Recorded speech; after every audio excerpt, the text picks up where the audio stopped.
নমস্কার, your internet school চ্যানেলে তোমাদের সকলকে স্বাগত। তো আজকে আমরা তোমাদের ক্লাস 9-এর রায় ও মার্টিন কোশ্চেন ব্যাংক অনুসারে মডেল সেট 4-এর ভূগোল বিষয়ের প্রথম পর্যায়ক্রমিক মূল্যায়নের প্রশ্নগুলোর সমাধান করতে চলেছি।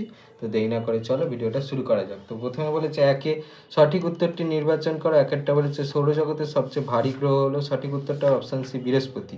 পরে দুয়ে বলেছে কোন বিজ্ঞানী পদার্থবিদ্যার সূত্র অন্যান্য ধারণার সাহায্যে প্রমাণ করেন পৃথিবী গোলকাকার, সঠিক অপশানটা হচ্ছে অপশান এ অ্যারিস্টটল। পরে তিনে বলেছে সুমেরু প্রভা দেখা যায় যে দেশে, তা হলো সঠিক উত্তরটা অপশানে আলাস্কা। পরে চারে বলেছে পৃথিবীর অভিগত গোলক আকৃতির সৃষ্টির কারণ, সঠিক উত্তরটা হবে অপশান বি অপকেন্দ্র বল। পরে পাঁচে বলেছে সম্পদ সৃষ্টির প্রাথমিক উপাদান, সঠিক অপশানটা হচ্ছে অপশান সি প্রকৃতি। পরে ছয়ে বলেছে সামাজিক সম্পদ হলো, সঠিক অপশানটা হবে অপশান বি পোস্ট অফিস। পরে সাতে বলেছে ভারতের প্রাচীনতম তৈলখনি হলো, সঠিক অপশানটা অপশান ডি ডিগবয়। পরে দুয়ের এতে বলেছে নিচের বাক্যগুলি শুদ্ধ হলে তার পাশে সু আর অশুদ্ধ হলে তার পাশে অ লেখো। পরে এবারে দেখো দুয়ের এর একেরটা কি বলেছে, পৃথিবী গোলকাকার হয় সব স্থানে একই সময় সূর্য উদিত হয়, এটা হচ্ছে অশুদ্ধ। আর দুয়ে বলেছে পৃথিবীর নিরক্ষীয় পরিধি 12,757 কিমি, এটাও হচ্ছে অশুদ্ধ।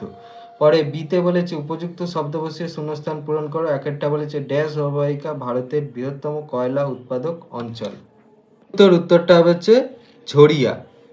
বিয়ের দুয়ে বলেছে জিপিএস সিগন্যালকে বলে ড্যাশ, উত্তরটা হচ্ছে রেডিও সিগন্যাল। পরে সিতে বলেছে নিচের প্রশ্নগুলির উত্তর দু একটি শব্দে দাও। একেরটা বলেছে নিরক্ষরেখায় পৃথিবীর আবর্তনের গতিবেগ কত, উত্তর সি। দুয়েরটা বলেছে লোহার সর্বোৎকৃষ্ট আকরিক কোনটি, উত্তরটা হচ্ছে ম্যাগনেটাইট। এ বলেছে বাম স্তম্ভের সঙ্গে ডান স্তম্ভ মিলিয়ে বাক্য গঠন করো যে কোনো দুটি। বাম স্তম্ভ একে বলেছে দক্ষিণ অনায়ন্ত দিবস, দুয়ে বলেছে তরল সোনা, তিনে বলেছে কর্কট সংক্রান্তি। ডান স্তম্ভে এতে বলেছে পেট্রোলিয়াম, বিতে বলেছে 21শে জুন, সিতে বলেছে 22শে ডিসেম্বর। তাহলে একেরটা সি, দুয়েরটা এ আর তিনেরটা বি হবে। তিনে বলেছে নিচের প্রশ্নগুলির উত্তর দাও, বিকল্প প্রশ্নগুলি লক্ষণীয়। একেরটা বলেছে পৃথিবীর অনুসুর অবস্থান কিভাবে হয়, তার উত্তরটার জন্য দেখো এই প্রশ্নের উত্তরটা লিখতে হবে এখান থেকে এই পর্যন্ত, হচ্ছে এখান থেকে আঁকতে হবে, ছবি কিন্তু পেন্সিলে আঁকবে। তিনের একের অথবা বলেছে জিওড আর্থ কি, তোর ওই প্রশ্নের জন্য এই প্রশ্নের উত্তরটা লিখতে হবে এখান থেকে এই পর্যন্ত লিখবে। তিনের দুয়ে বলেছে সম্পদ সংরক্ষণ বলতে কি বোঝো, তোর এখান থেকে এই পর্যন্ত লিখবে। তিনের দুয়ের অথবা বলেছে জ্বালানি খনিজের দুটি উদাহরণ দাও, প্রশ্নের উত্তরটা এই প্রশ্নের উত্তরটা থেকে লিখতে হবে কয়লা আর হচ্ছে খনিজ তেল। তিনে বলেছে দিন রাত্রির হ্রাস বৃদ্ধির প্রধান তিনটি কারণ লেখো। উত্তর এই প্রশ্নের উত্তরটার জন্য এই প্রশ্নের উত্তরটা থেকে লিখতে হবে। আর হচ্ছে প্রধান তিনটে কারণ বলেছে, তাহলে প্রথম তিনটে কারণ লিখে দিও, বা এখান থেকে তোমাদের নিজেদের পছন্দ মতো যে কোনো তিনটে কারণ লিখলেই হবে। তিনটে জিনিস হবে সেগুলো হচ্ছে লিখে দিও। তিনের অথবা বলেছে পৃথিবীর আকৃতি অভিগত গোলকের মতো, উক্তিটি ব্যাখ্যা করো। প্রশ্নের জন্য এই প্রশ্নটার প্রথম ভাগে প্রশ্নের উত্তরটা লিখতে হবে এখান থেকে এই পর্যন্ত লিখবে।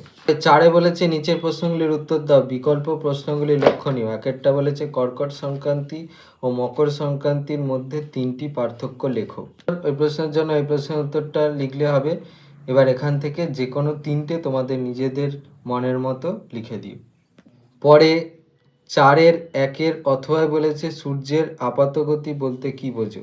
প্রশ্নের জন্য এই প্রশ্নটার কাকে বলে পোরশনটা লিখতে হবে, এখান থেকে উত্তরটা চলছে পর্যন্ত লিখবে। আবার এই প্রশ্নের উত্তরটাও লিখতে হবে এখান থেকে এই পর্যন্ত লিখবে।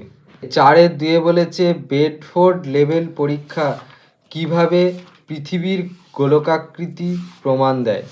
এই প্রশ্নের জন্য এই প্রশ্নটার উত্তর থেকে লিখতে হবে এখান থেকে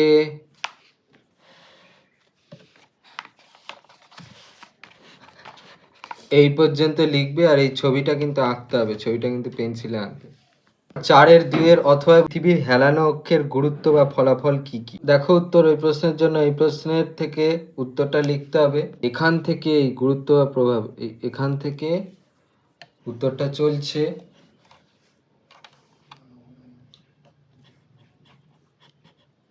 এই পর্যন্ত লিখবে। 4-3 বলেছে সম্পদ সৃষ্টিতে মানুষের ভূমিকা লেখো। এই প্রশ্নের জন্য এই প্রশ্নের উত্তরটা লিখলে হবে, এখান থেকে উত্তরটা চলছে এই পর্যন্ত লিখবে। 4-3 অথবা বলেছে ক্ষয়িষ্ণু সম্পদ ও অফুরন্ত সম্পদের মধ্যে 3টি পার্থক্য লেখো। ওই প্রশ্নের জন্য এই প্রশ্নের উত্তরটা লিখলে হবে, এখান থেকে উত্তরটা চলছে এই পর্যন্ত লিখবে। এবার এখানে তোমাদের অনেক পয়েন্ট দেওয়া আছে, যেহেতু তোমাদের প্রশ্নটা সেই জন্য তোমরা 3টে পয়েন্ট দেবে পার্থক্যের, নাহলে 4টে পয়েন্ট দিতে পারো, আর যদি স্কুল ভিত্তিক ব্যাপার থাকে তাহলে 6টা পর্যন্ত পয়েন্ট দিও। 5 বলেছে যে কোনো একটি প্রশ্নের উত্তর দাও। 1 বলেছে চিত্রসহ উভয় গোলার্ধে ঋতু পরিবর্তনের সংক্ষিপ্ত ভৌগোলিক বিবরণ দাও। প্রশ্নের জন্য এই প্রশ্নটার উত্তরটা লিখতে হবে, এখান থেকে উত্তরটা চলছে। এই ঋতুচক্রের ছবিটাও দিতে হবে, এটা কিন্তু পেন্সিলে আঁকবে। উত্তরটা চলছে এই পর্যন্ত লিখবে। 5 বলেছে খনিজ লোহার গুরুত্ব এবং ভারতে এই খনিজের প্রধান 3টি রাজ্যে বন্টন আলোচনা করো। প্রশ্নের প্রথম ভাগের প্রশ্নের উত্তরটার জন্য এই প্রশ্নটার এখান থেকে এই পর্যন্ত লিখবে। ভাগের প্রশ্নের উত্তরটার জন্য এখান থেকে এই পর্যন্ত লিখবে। 6 বলেছে প্রদত্ত ভারতের রেখা মানচিত্রে নিম্নলিখিত স্থানগুলি উপযুক্ত প্রতীক চিহ্ন সহ উপস্থাপিত করো। 1 বলেছে পূর্ব ভারতের একটি আকরিক লোহা উত্তোলক অঞ্চল। 2 বলেছে মুম্বাই হাই খনিজ তেল উত্তোলক কেন্দ্র। 3 বলেছে দক্ষিণ ভারতের লিগনাইট কয়লা খনি। 4 বলেছে একটি বায়ুশক্তি কেন্দ্র। 5 বলেছে পশ্চিম ভারতের একটি পারমাণবিক শক্তি কেন্দ্র। রেটিংগুলো দেখে নাও, আমি করে দিয়েছি। তোমাদের ক্লাস 9-এর রায়ান মার্টিন কোশ্চেন ব্যাংক অনুসারে প্রথম পর্যায়ক্রমিক মূল্যায়নের ভূগোল বিষয়ের মডেল সেট 4-এর প্রশ্নগুলোর সমাধান। তো তোমাদের যদি এই ভিডিওটা ভালো লেগে থাকে তাহলে ভিডিওটাকে অবশ্যই লাইক করে দাও এবং আমাদের চ্যানেলটাকে অবশ্যই সাবস্ক্রাইব করে দাও। এই ধরনের ভিডিওর নোটিফিকেশন জলদি পেতে হলে আমাদের চ্যানেলটাকে সাবস্ক্রাইব করার পাশাপাশি পাশে থাকা বেল আইকনে গিয়ে অবশ্যই ক্লিক করে দাও, যাতে করে ভিডিও আপলোড হওয়ার সাথে সাথেই তোমরা তার নোটিফিকেশন পেয়ে যাও। আর দেখবে ভিডিও ডেসক্রিপশনে আমাদের টেলিগ্রাম এবং হোয়াটসঅ্যাপ গ্রুপের লিঙ্ক দেওয়া আছে, সেখানে তোমরা জলদি জয়েন করে যাও, যাতে করে সাজেশনের পিডিএফগুলো তোমরা কালেকশন করে নিতে পারো। তো আজকের মতো ভিডিওটা এই পর্যন্তই, দেখা হচ্ছে পরবর্তী ভিডিওতে।